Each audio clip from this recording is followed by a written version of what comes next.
Hôm nay có một clip thì tiện tay mình làm cho các bạn là hướng dẫn lắp máy tính cho nhanh.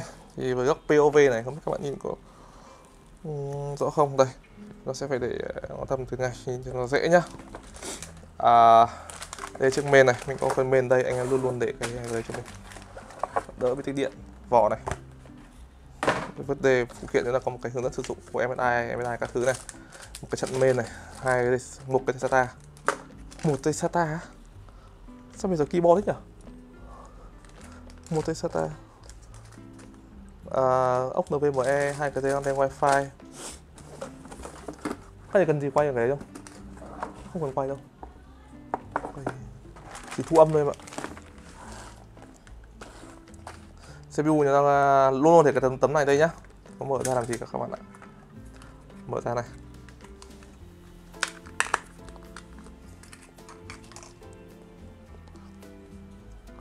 CPU nó sẽ có hai cái khắc ở hai đầu, các bạn nhìn đúng cái vị trí khắc. Và sau đó anh em lật cái này xuống. Ấn này nó sẽ tự bật cái này ra, thế là xong. Và RAM thì RAM 5 càng ngày chúng ta có cái khe RAM nó càng vào giữa nên là càng nhìn nó càng khó hơn. Đây anh lắp CPU main RAM.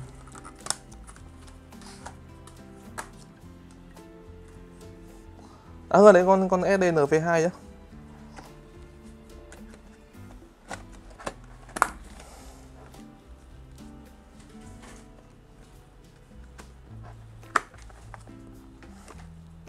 Rồi SD mình sẽ lấy SD ra.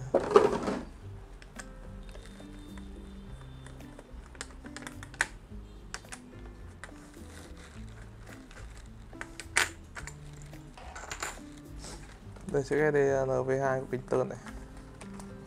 Em lấy thì đơn giản thôi, không có gì khó cả.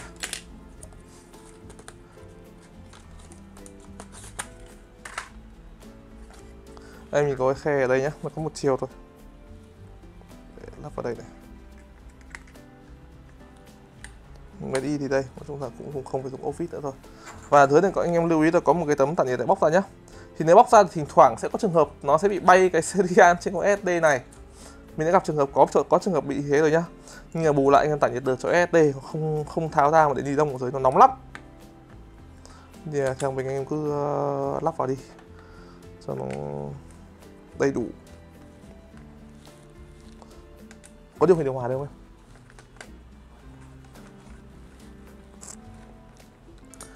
Lắp vào cho đầy đủ và tản nhiệt khí.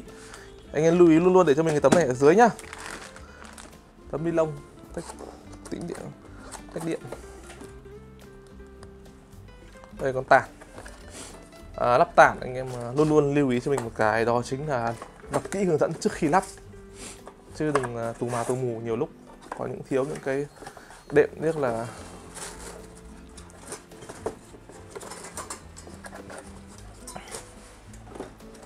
CR3000 khá là to anh em. Thì đây chúng ta sẽ có một con tản như thế này, và mình sẽ mở cái hướng dẫn ra để xem, luôn luôn xem hướng dẫn trước khi lắp.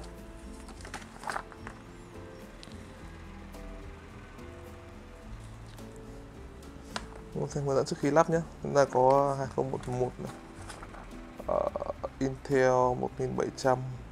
Rồi. Phụ kiện của chúng ta sẽ ở đây. Để comment ở đây trước này.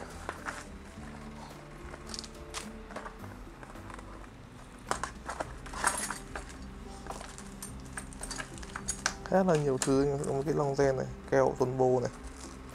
Đây là ốc. Ốc chỉ có một loại. Hai loại ốc đây em ạ.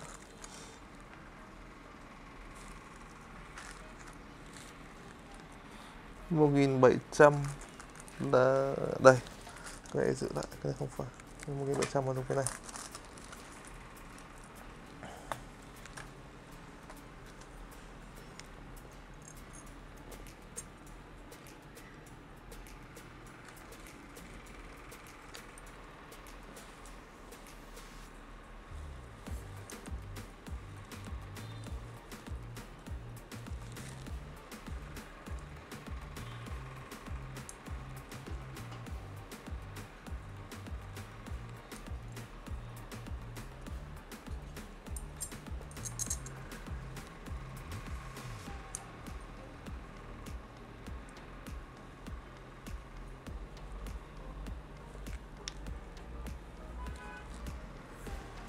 Đây, Sunmo với này, hệ thống ngàm này họ dùng cho các con tản cao cấp của họ. Còn tản thấp cấp như ở CR1200 thì anh em sẽ dùng cái ngàm sẵn màu vàng vàng, cái này lắp nhiều mới biết. Còn trên với con tản cao thì họ sẽ dùng cái ngàm này, lắp nó hơi khó hơn.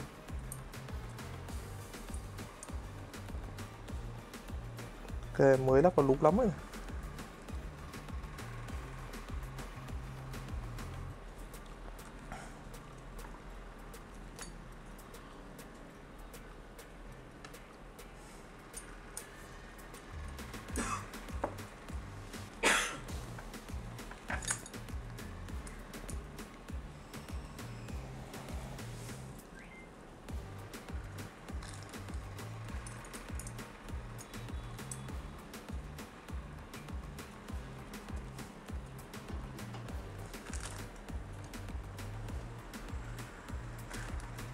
Rồi, bây giờ chúng ta sẽ phải đâm từ dưới main lên và dùng cái nắp ở trên. Đây, cái này bỏ lại này. Đây 2011 này.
Vâng. Bây giờ nha, che kem tản nhiệt vào.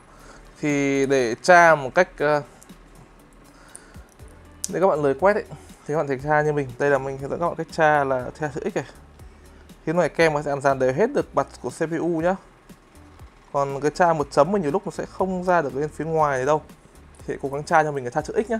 Thì ép xuống nó sẽ dàn được đều hơn so với cái việc kia, so với cái việc mà anh em tra một cái chấm ở giữa.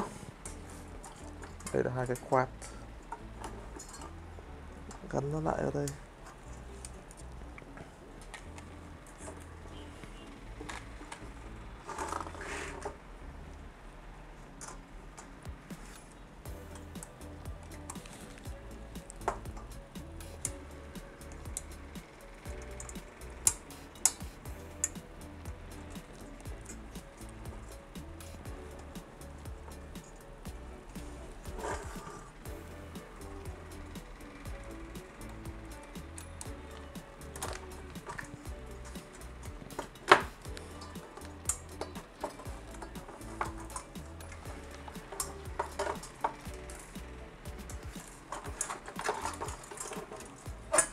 Rồi, chúng ta sẽ phải để nó vào đây. Bóc này em nhá, không bóc bao giờ ấy. Anh cũng sẽ có một lần quên bóc tấy tản nhiệt.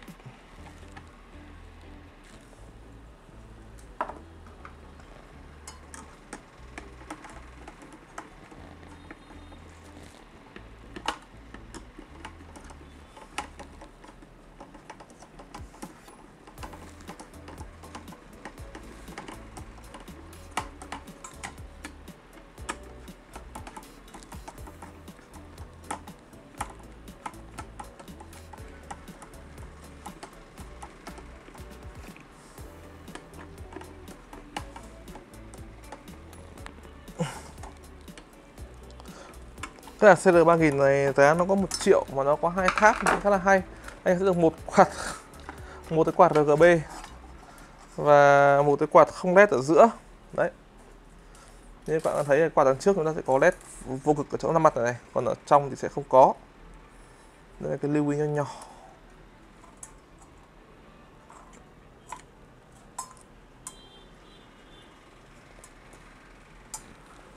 Đây bị lệch pha rồi nhỉ. Sẽ cố gắng nó bằng cái mặt này đi.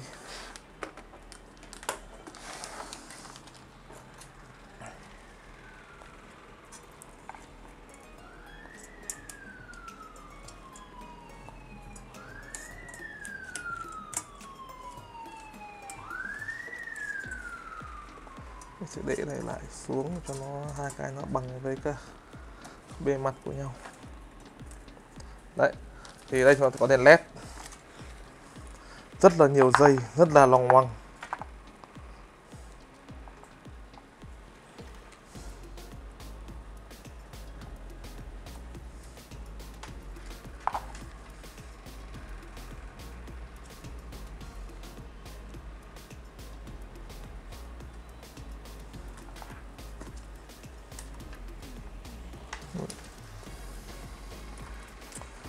Trước hết thì mình sẽ bó gọn chỗ này vào đã. Với dây ARGB nó sẽ ở khu vực này.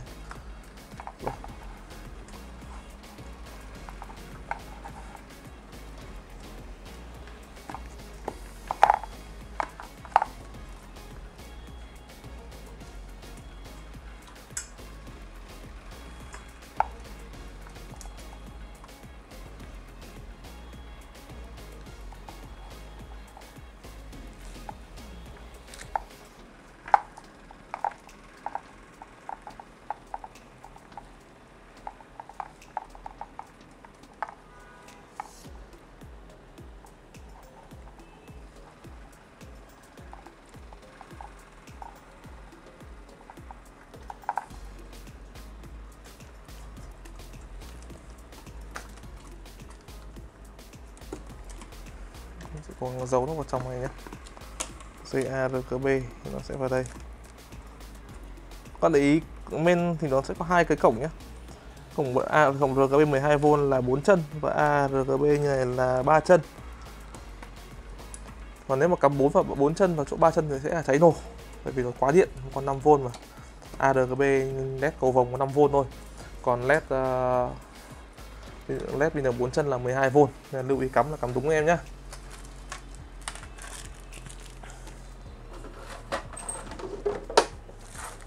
Đây, tạm đây tí nữa mình sẽ gom lại phụ kiện để trả. Có ốc 12 này. Đây là rác và sẽ vứt đi.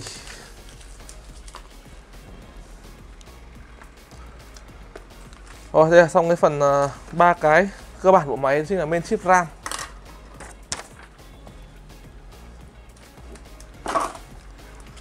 Đây là sách hướng dẫn của con tảng.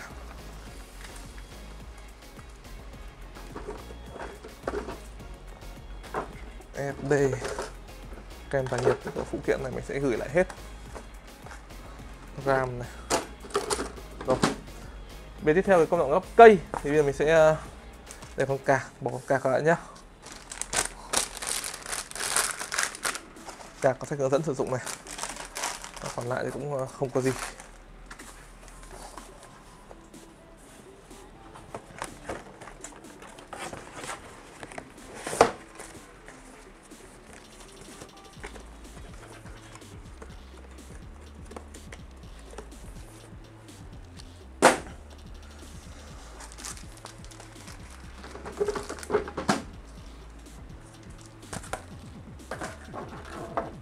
Rồi mình vào vỏ cây Xuân Bộ D31.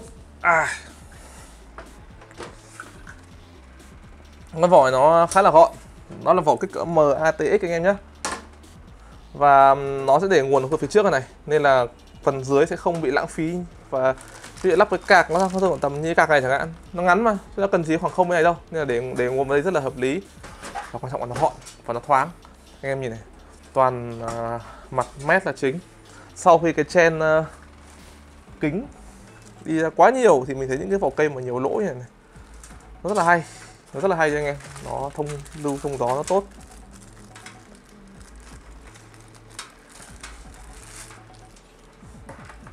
Rồi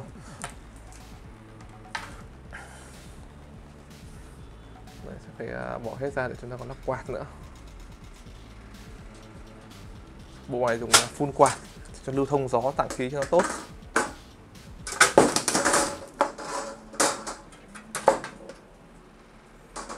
Đấy.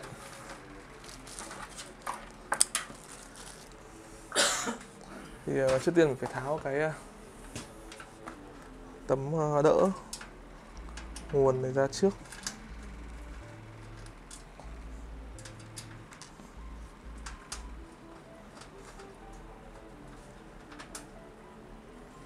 Đây là cái plate để gắn nguồn này anh em ạ. Còn phải tháo cái tấm này ra nữa, tháo hai tấm bên hông.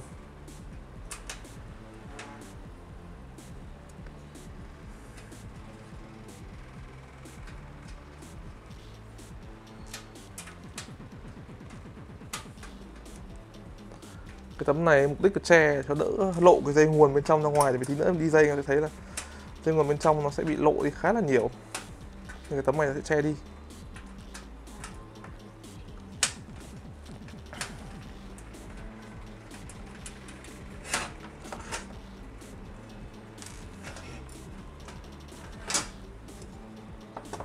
Rồi, gần như này toàn bộ tổng thể cái cây thì mình sẽ lắp quạt vào trước nhé. À không, lắp quạt phía trước này, lắp nguồn vào trước. Mình sẽ phải lắp nguồn vào trước, quạt lắp sau.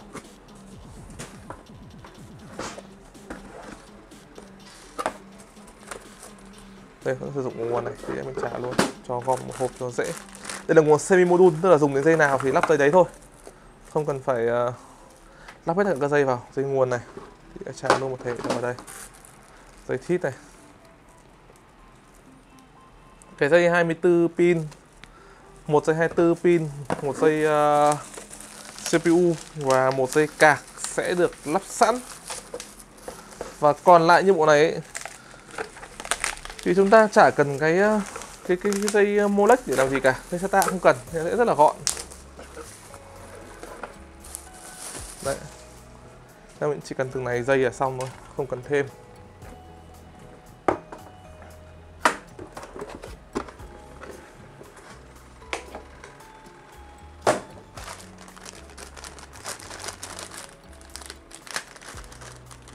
Đây là dây của kẹp màn hình thì ta không cần này.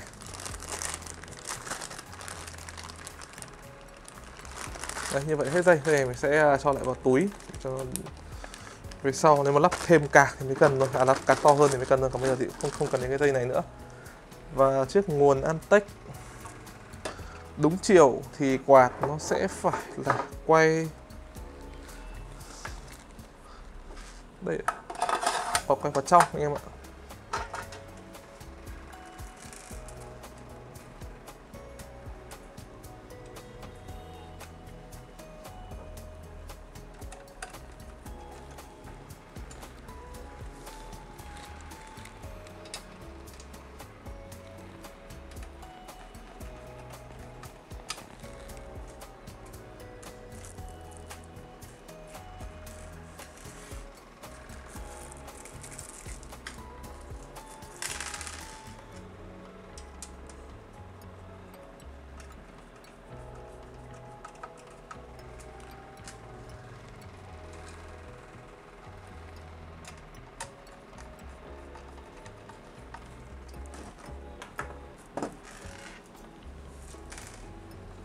Rồi, và chiếc nguồn này mình sẽ cài vào đây. Anh em thấy có mấy cái nấc này, nấc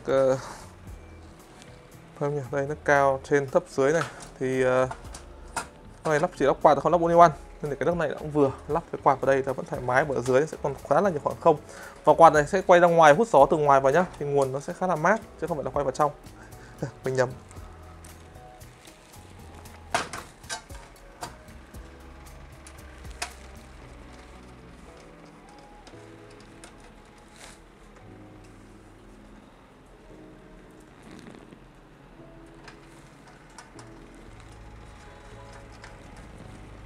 Đấy, Đây là 4 chiếc ốc mà mình để tạm đây thì nó sẽ lắp vào sau. Đó là phải lắp cái dây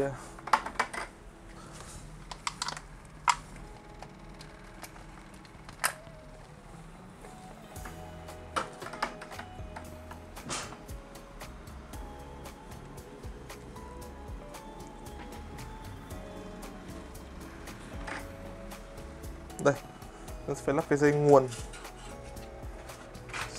này.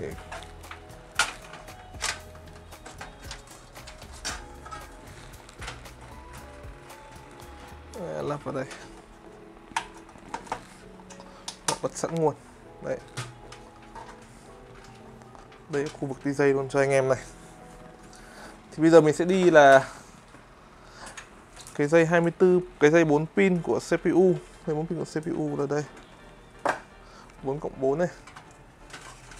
Rồi sẽ có lỗ đi dây luôn một thể. Đây, đi vào đây luôn và sẽ luồn vào khu vực thế này. Đấy. Đây thì mình gắn main vào anh em nhé. Gắn main thì anh em sẽ phải cầm cái chặn main. Đây.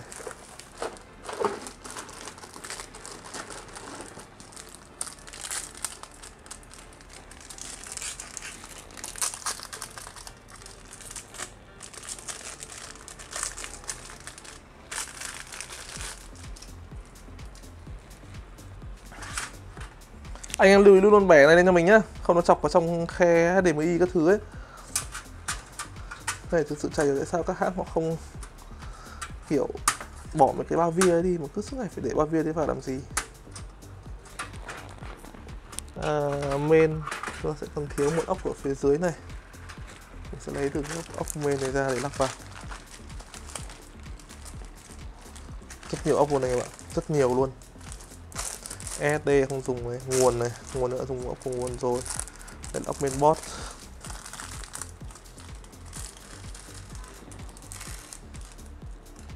Đây, cái có cái lục này, sẽ cắm vào đây. Và cái lục này nó sẽ ở vị trí phía dưới.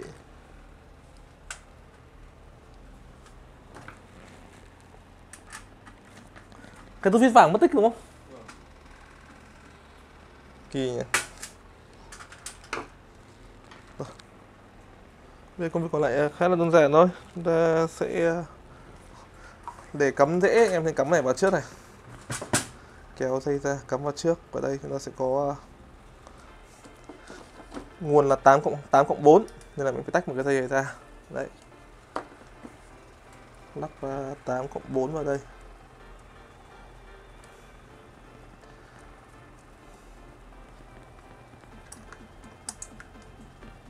Ở đây là tổng 8.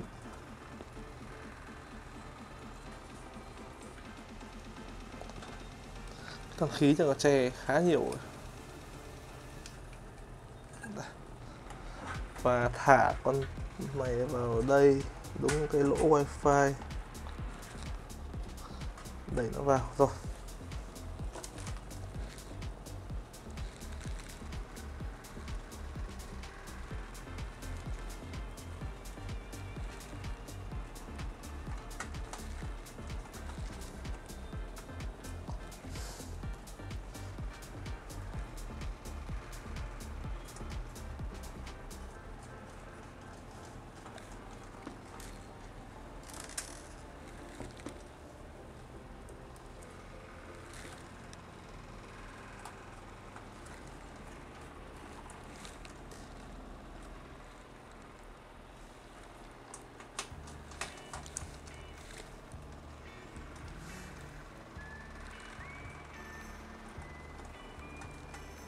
Em nhớ vặn đủ ốc nhá.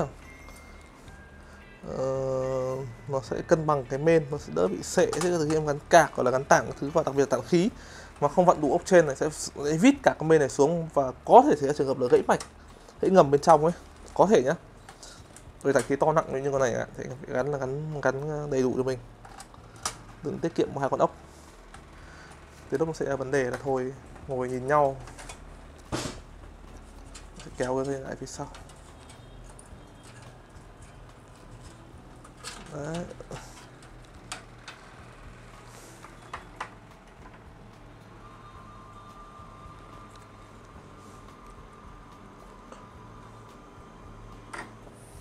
Còn chúng ta đi về việc gắn phân panel.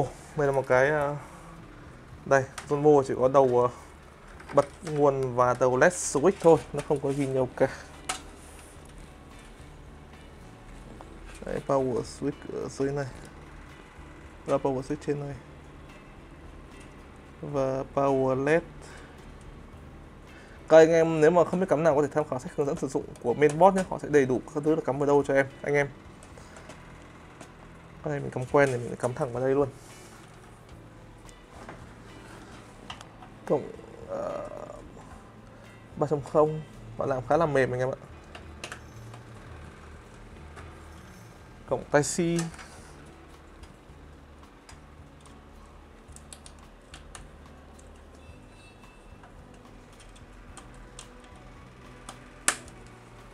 Và cuối cùng là cổng HD audio, cổng âm thanh để ra mặt trước cây.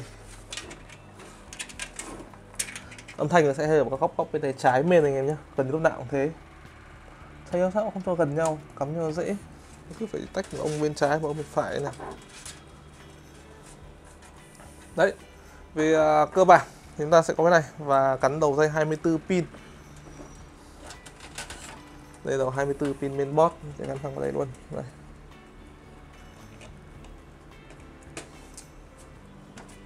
Thông thường thì card màn hình nó sẽ là cái khâu cuối cùng anh em mà là gắn. Thì cây này thì bây giờ chúng ta sẽ còn là 8 con quạt nữa. Đây, có 8 con quạt đây, nó gia tăng luồng gió cho cây. Đây là phiên bản thường nhá, và reverse ở dưới, reverse sẽ 3 con ở dưới này và thường là trước, trên nóc và sau thì sẽ là quạt thường cho nó đúng chiều LED nhất có thể.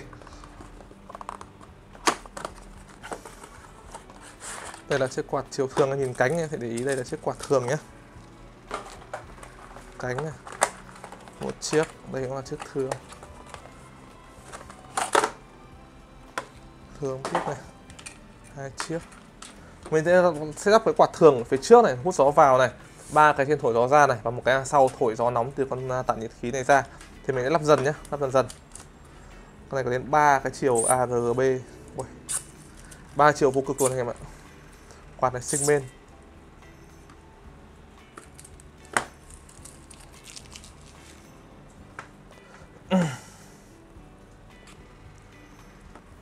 Đây cả ốc luôn nhé. Ốc có cho vào một cái âu nào đấy hay là...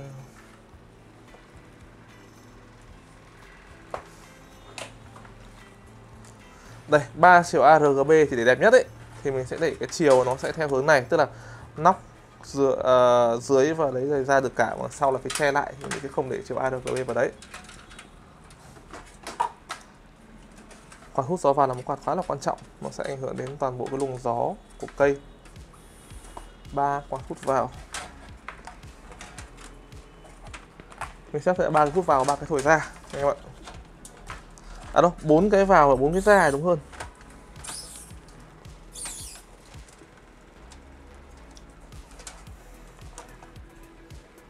Đây.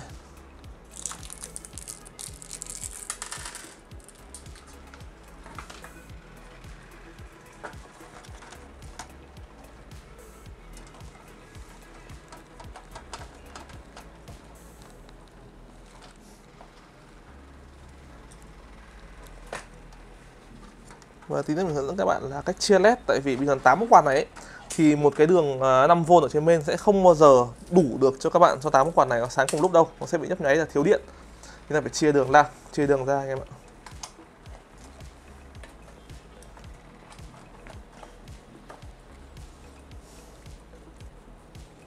Rồi, đây là một chiếc quạt ở sau đầu tiên. Mình sẽ cố gắng để cái dây nó ra một chỗ, tí nữa mình sẽ đi dây sau. Đấy, đây là một chiếc quạt này. Tiếp theo nó có một chiếc quạt ở phía sau cây.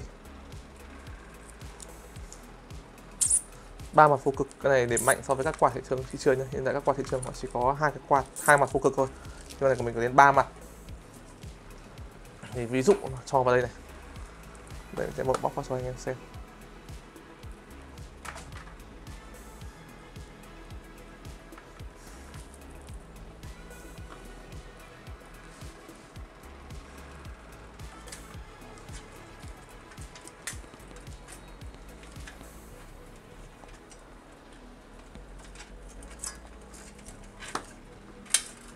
Đấy, 3 chiều vô cực thì anh em hãy nhìn này. Trên dưới và dưới nhìn nó sẽ không bị thiếu cái chiều vô cực. Kiểu nó đầy đủ ấy. Nhìn nó âm đầy.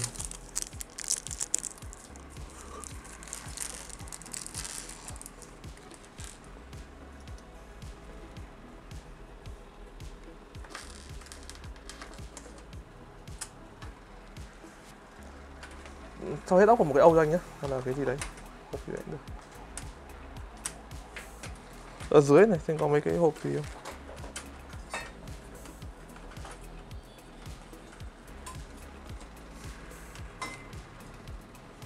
Mình sẽ để cho nó là bằng với cái thằng khí này thì nó sẽ hút thẳng gió từ cái thằng khí này ra.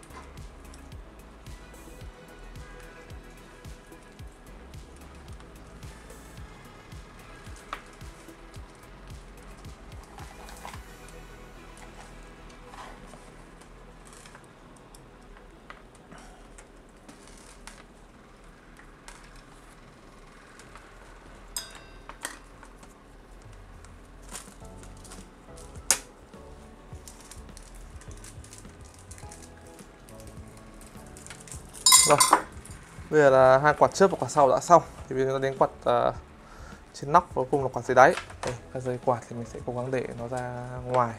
Thì mình đi dây quạt sau cùng. Đây là quạt phía trên này.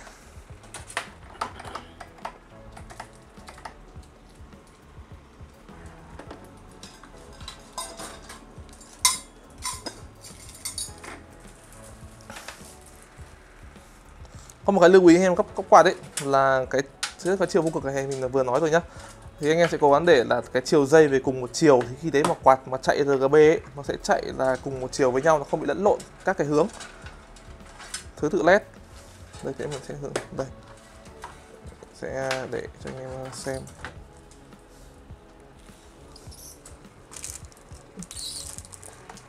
Ốc xé chưa?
Con này dính bằng dính à?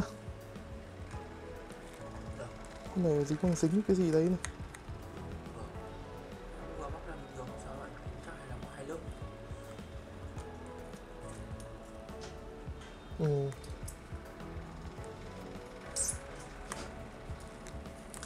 Lỗ con này bị đúng không? Vâng. Em vẫn bóc đi những con khác. Con đấy là bị tụt cái đấy nào. Trong tủ còn con nào nữa? Đổi con này đi. Xuôi. Xuôi.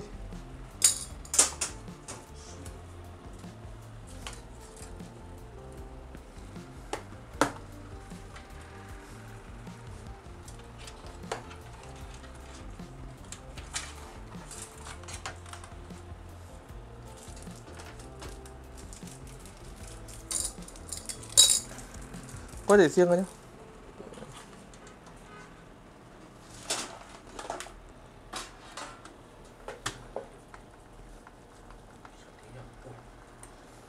Sao? Anh nghĩ là nó thiếu một lớp ở dưới đấy. Phải bóc thêm một lấy cái nhíp để bóc thêm được cái đấy ra không?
Để lại luôn à? Lau được không?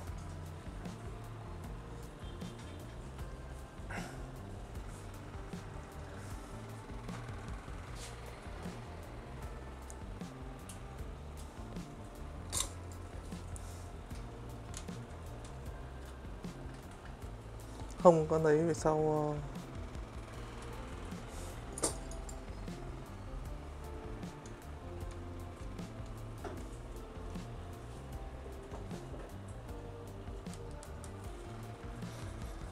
vẫn đang thu tiền đúng không?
Thì anh nhìn em nhìn đó thì đây tất cả dây đều cùng một chiều này, nên là vị trí led số 1 ấy đánh dấu ở chung vào từ đây hết, nên là tí nữa khi mà chạy led cầu vồng ấy thì tất cả các bóng ở trên nó sẽ chạy cùng với cả một chiều. Đấy là cái lưu ý khi anh em lắp cái quạt mà sinh main RGB như vậy.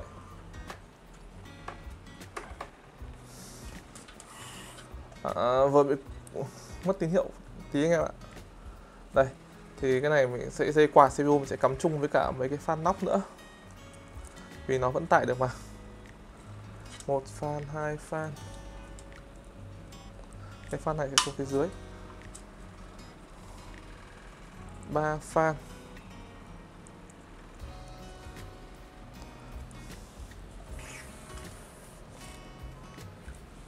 ở đây là fan thứ tư là CPU fan, thì mình sẽ cắm cái này xuống dưới đây nhé. Đã, CPU fan đây này. Đấy. Và sau đó cái này sẽ nối chung với cả cái đồng dây quạt ở đây. Rồi như vậy chúng ta đã xong khu vực CPU pha. Thì quạt CPU sẽ gắn chung với cả đường line của ba quạt này, ba quạt nóc.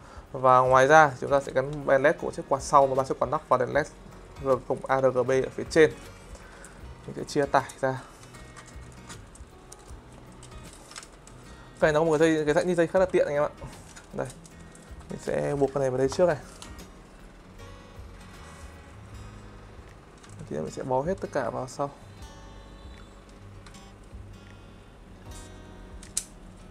Đấy.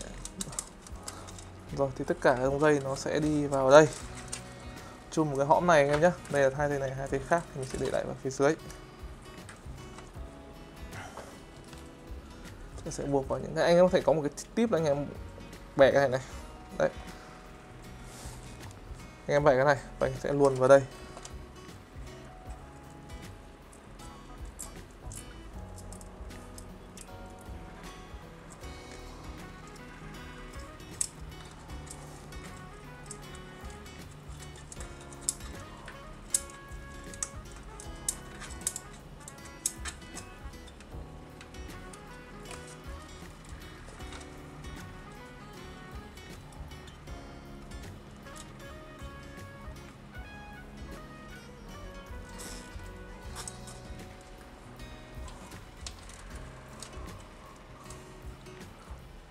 Rồi sẽ buộc tiếp vào đây nữa.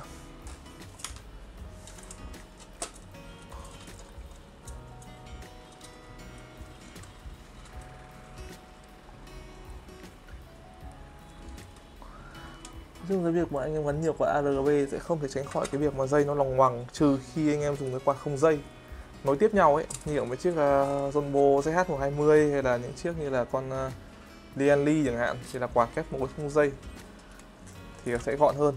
Còn anh em dùng nhiều dây này chắc chắn sẽ bừa rồi, không có tránh khỏi. Cái không thể tránh khỏi anh em ạ. Cái này sao ở đây? À đây rồi. Rồi. Thì đây sẽ là khu vực mà dây của CPU. Đây CPU sẽ ở đây, để cho nó lên trên này. Và sử dụng một cái dây thít ở khu vực này để gắn nó lại.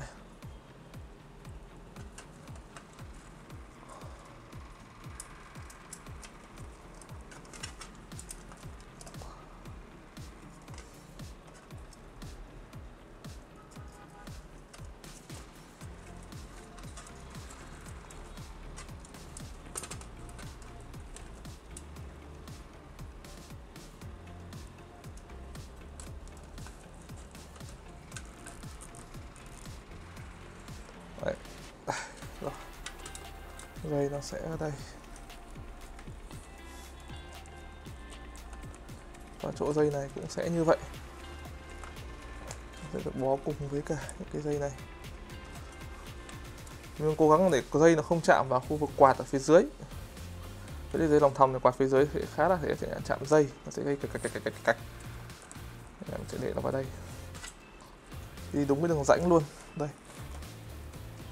Và chúng ta một cái đường rãnh này đi đúng cái đường rãnh này luôn. Để đóng không nó sẽ dễ. Rồi ở khu vực phía dưới thì chúng ta sẽ có đây là đường fan đã cắm sẵn, đã nối sẵn này. Đây là đường fan này đã nối sẵn. Một quạt. Một quạt.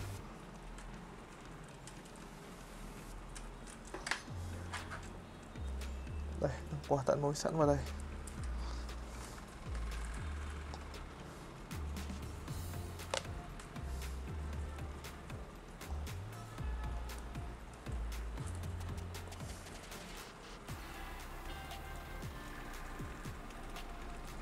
Đây, 5 con quạt đã nối vào đường ở phía dưới.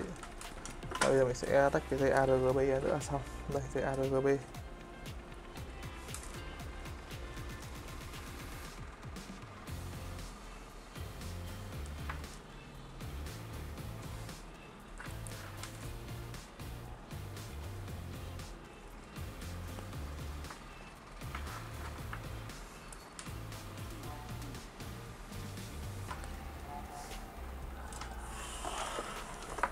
Ở đây sẽ cắm vào khu vực này, đây có một cổng ARGB đây 3 chân.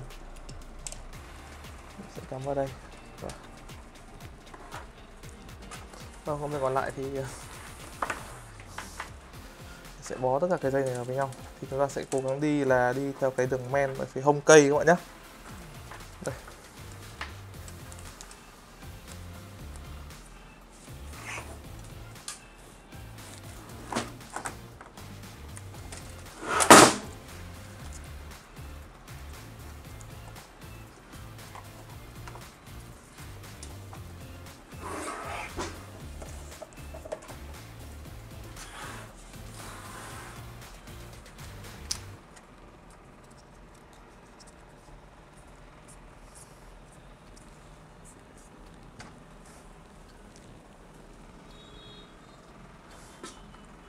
Hông cây đây sẽ bó tất cả mọi cái dây vào và cây này sẽ đi theo đường không vừa rồi, phải đi đường này.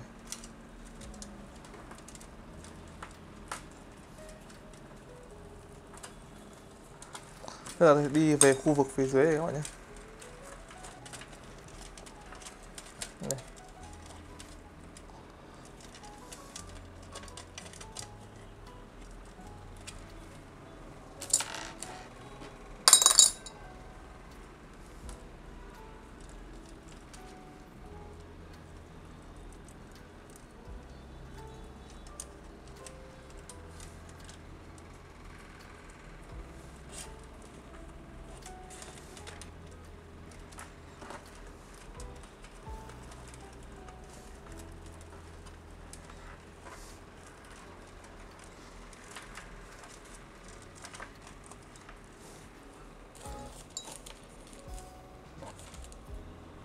Hưng ơi, vâng, những tip đấy.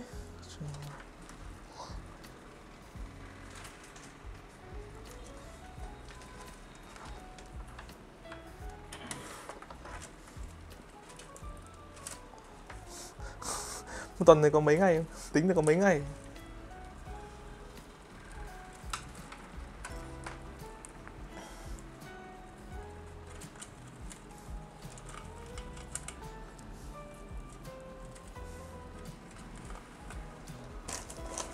Đây bọn túi thít cũ của mình kìa. Chơi hết cơ? Chưa anh. Vãi! Nhiều lắm. Anh tưởng hết từ đâu rồi chứ? Mình còn hoang chán rồi đấy, mình dùng tiết kiệm mình còn tiết kiệm nữa.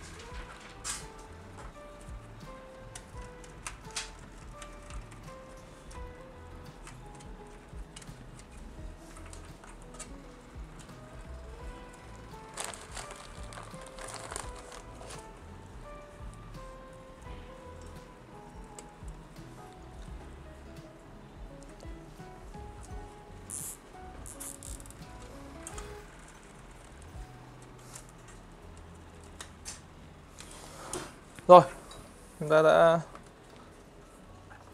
đi gần như là xong dây và còn đúng một cái là dây cắm màn hình.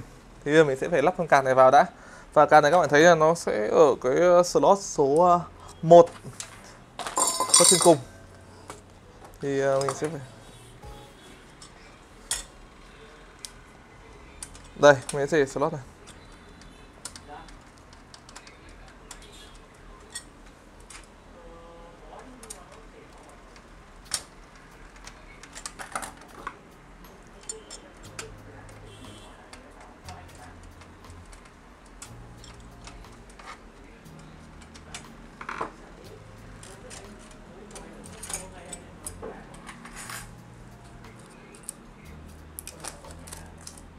Rồi.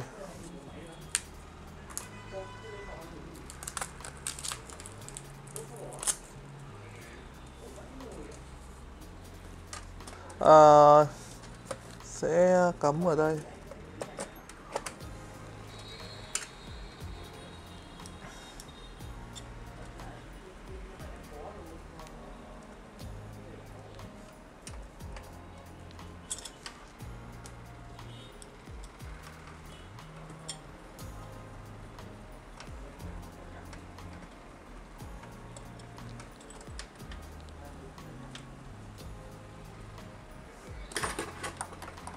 Rồi, và đây cũng cùng là chiếc nguồn cho card màn hình, một chiếc nguồn cuối cùng.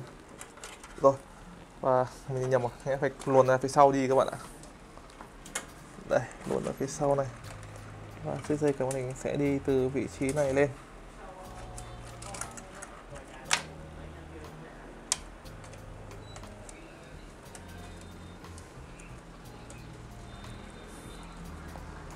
Rồi, các bạn hãy gập cái dây này vào đây nhá.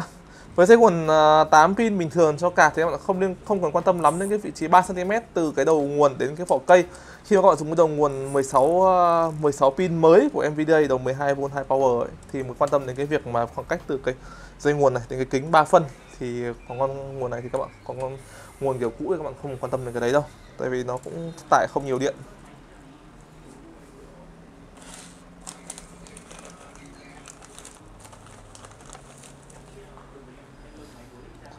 Rồi,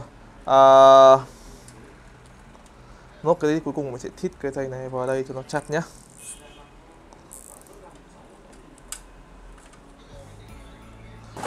Cuối cùng một giai đoạn là cắt dây thít anh em ạ. Mình đi dây đã xong rồi. Và dây thít thì mình sẽ cắt dần dần, anh em lưu ý cắt vào dây trong nhá. Trước khi cắt anh em nhớ là thít nó lại phát cho chặt nữa nhá, rồi mới cắt thì nó sẽ đẹp hơn. Đấy.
Rồi, bây giờ mình đóng lại cái vỏ cây nhé anh em nhé. Đây là cái trận dưới tim sẽ đóng. Bây giờ đây còn cái chỗ này nữa,